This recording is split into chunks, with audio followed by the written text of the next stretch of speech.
Tolerate ഈ വാക്കിനെ സഹിക്കുക, അനുവദിക്കുക, താങ്ങാൻ കഴിയുക എന്നൊക്കെ അർത്ഥമുണ്ട്. നമുക്കിത് വ്യത്യസ്ത സെൻറ്റൻസുകളിൽ ഉപയോഗിച്ച് നോക്കാം. I will not tolerate that kind of behaviour in my class.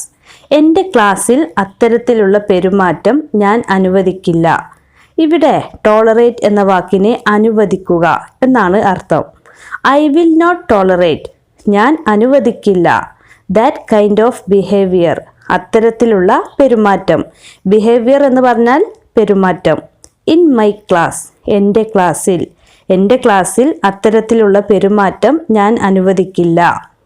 അടുത്ത sentence, these ants can tolerate temperatures that would kill other species. മറ്റു ജീവിവർഗങ്ങളെ കൊന്നുകളഞ്ഞേക്കാവുന്ന ചൂട് ഈ ഉറുമ്പുകൾക്ക് താങ്ങാൻ കഴിയും. ഇവിടെ ടോളറേറ്റ് എന്ന വാക്കിനെ താങ്ങാൻ കഴിയുക എന്നാണ് അർത്ഥം. ദീസ് ആൻസ് ക്യാൻ ടോളറേറ്റ് ഈ ഉറുമ്പുകൾക്ക് താങ്ങാൻ കഴിയും. ടെമ്പറേച്ചേഴ്സ് ചൂട്. That would kill other species മറ്റു ജീവിവർഗങ്ങളെ കൊന്നുകളഞ്ഞേക്കാവുന്ന. അതർ സ്പീഷീസ് എന്ന് പറഞ്ഞാൽ മറ്റു ജീവിവർഗങ്ങൾ. അപ്പോൾ മറ്റു ജീവിവർഗങ്ങളെ കൊന്നുകളഞ്ഞേക്കാവുന്ന ചൂട് ഈ ഉറുമ്പുകൾക്ക് താങ്ങാൻ കഴിയും. അടുത്ത sentence, athletes often have to tolerate a lot of pain. അത്ലീറ്റുകൾക്ക് പലപ്പോഴും ധാരാളം വേദന സഹിക്കേണ്ടി വരുന്നുണ്ട്. ഓഫൺ എന്ന് പറഞ്ഞാൽ പലപ്പോഴും. ഇവിടെ ടോളറേറ്റ് എന്ന വാക്കിനെ സഹിക്കുക എന്നാണ് അർത്ഥം. Athletes often have to tolerate അത്ലീറ്റുകൾക്ക് പലപ്പോഴും സഹിക്കേണ്ടി വരുന്നുണ്ട്. എ ലോട്ട് ഓഫ് പെയിൻ ധാരാളം വേദന. ഇനി അടുത്ത വാക്ക് ഫ്രം ടൈം ടു ടൈം. എന്തതിൻ്റെ അർത്ഥം? ഇടക്കൊക്കെ.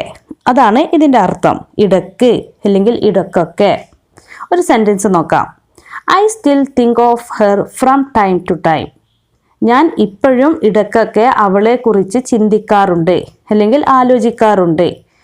ഐ സ്റ്റിൽ തിങ്ക് എന്ന് പറഞ്ഞാൽ ഞാൻ ഇപ്പോഴും ആലോചിക്കാറുണ്ട്. സ്റ്റിൽ എന്ന് പറഞ്ഞാൽ ഇപ്പോഴും. ഓഫ് ഹെർ അവളെക്കുറിച്ച്. ഫ്രം ടൈം ടു ടൈം ഇടക്കൊക്കെ. ഞാൻ ഇപ്പോഴും ഇടക്കൊക്കെ അവളെക്കുറിച്ച് ആലോചിക്കാറുണ്ട്. അടുത്ത sentence, her daughters visited him from time to time when he was ill. അദ്ദേഹത്തിന് അസുഖമായിരുന്നപ്പോൾ അവളുടെ പെൺമക്കൾ അദ്ദേഹത്തെ ഇടക്കൊക്കെ സന്ദർശിച്ചിരുന്നു. ഹെർ ഡോട്ടേഴ്സ് അവളുടെ പെൺമക്കൾ.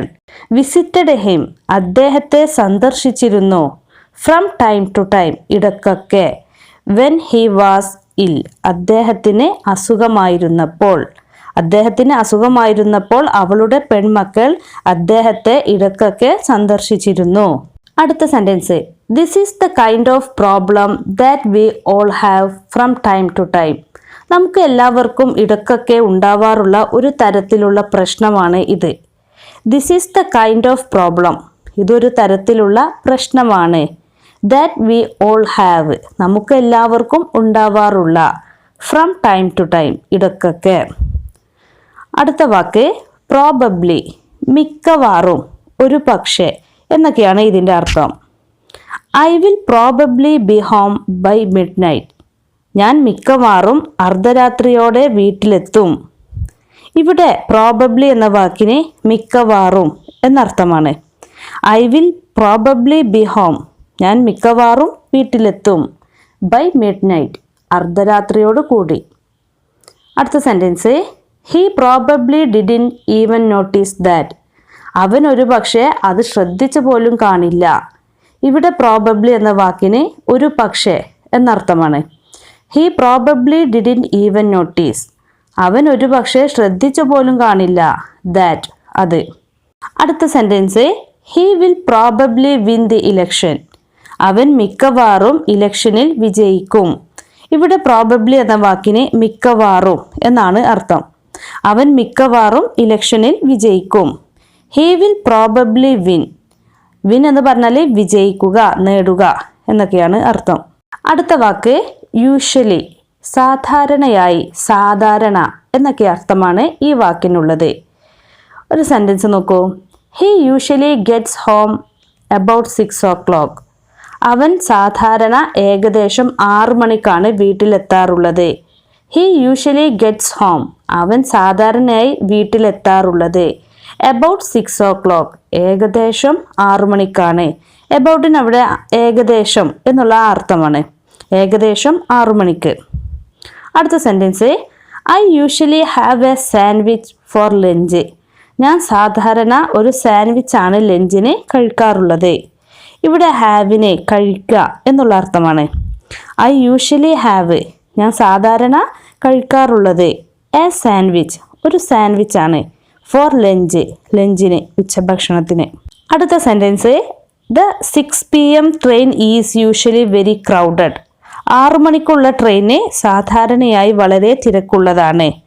ദ 6 PM ട്രെയിൻ, 6 മണിക്കുള്ള train, is usually very crowded, അത് സാധാരണയായി വളരെ തിരക്കുള്ളതാണ്. അടുത്ത വാക്ക് സഫർ.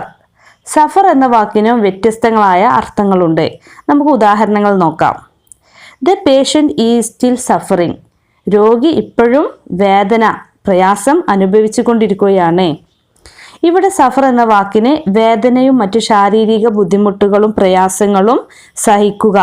അടുത്ത sentence, she suffered A fracture in the accident. അപകടത്തിൽ അവൾക്ക് ഒരു പൊട്ടൽ ഉണ്ടായി, അല്ലെങ്കിൽ ഒരു പൊട്ടൽ അനുഭവിക്കേണ്ടി വന്നു. ഫ്രാക്ചർ എന്ന് പറഞ്ഞാൽ എല്ലിന് പൊട്ടൽ സംഭവിക്കുമല്ലോ, അതിനാണ് ഫ്രാക്ചർ എന്ന് പറയാം. ഇവിടെ സഫർ എന്ന വാക്കിന് എല്ലിനൊരു പൊട്ടൽ സംഭവിച്ചു എന്നർത്ഥമാണ്. ഷീ സഫേർഡ് എ ഫ്രാക്ചർ, അവൾക്ക് ഒരു പൊട്ടൽ ഉണ്ടായി. ഇൻ ദി ആക്സിഡൻറ്റ്, അപകടത്തിൽ. അടുത്ത sentence, the company suffered huge losses in the last financial year. കഴിഞ്ഞ സാമ്പത്തിക വർഷത്തിൽ കമ്പനിക്ക് വലിയ നഷ്ടങ്ങൾ സഹിക്കേണ്ടി വന്നു. ഇവിടെ സഫർ എന്ന വാക്കിന് നഷ്ടങ്ങൾ സഹിക്കേണ്ടി വരിക എന്നർത്ഥമാണ്.